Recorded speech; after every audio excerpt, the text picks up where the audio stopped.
You know what?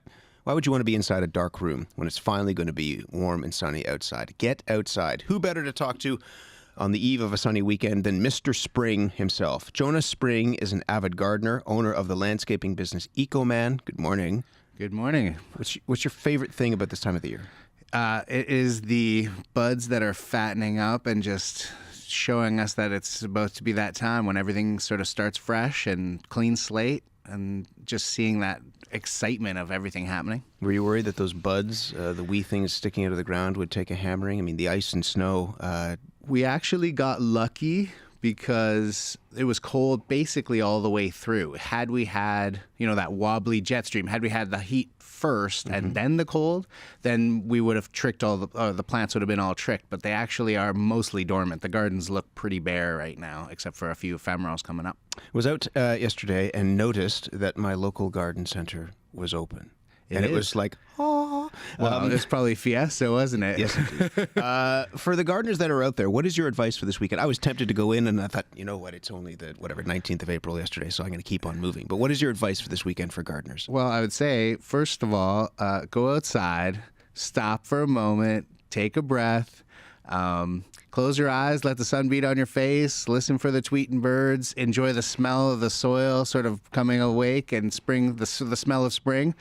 That's the first thing you got to do, is really appreciate that first moment. And then get out there, and you can start off with looking at what you can do for the garden as well as what the garden can do for you. So just to back up just a little bit. Yes.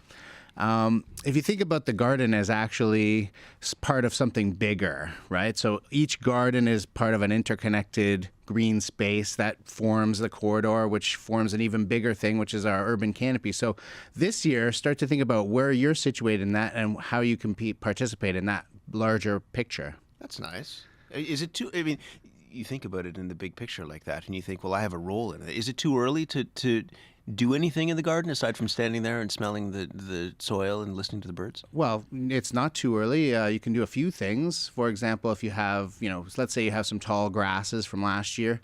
This year, try cutting them down, but leaving them a little bit high so that they provide some refuge and for some of the insects that are coming awake now too.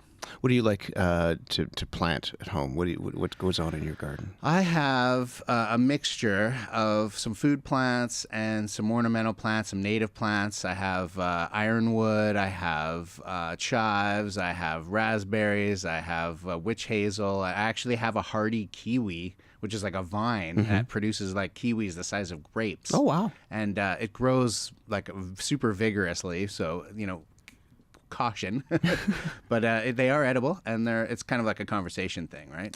You have a young daughter as well? I do. Do you get her involved in the garden? I do. She's so what I did with her, which I find really helpful with little kids, is start with.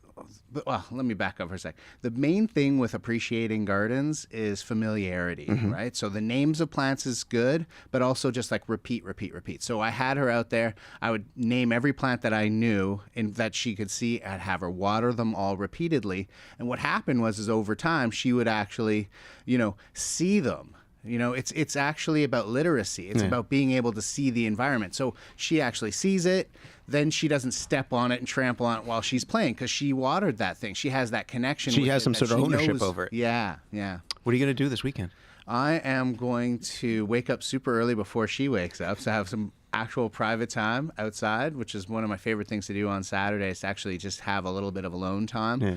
And then just do a little bit of wandering, monitoring, observation, looking at and seeing what's happening in the garden, and start planning for the future. Lovely. Happy weekend. Thank you. Thank you. Jonas Spring, the owner of a landscaping business called Ecoman, he was offering us some gardening advice for this warm weekend. Get outside and listen for the birds, and as you said, smell the soil.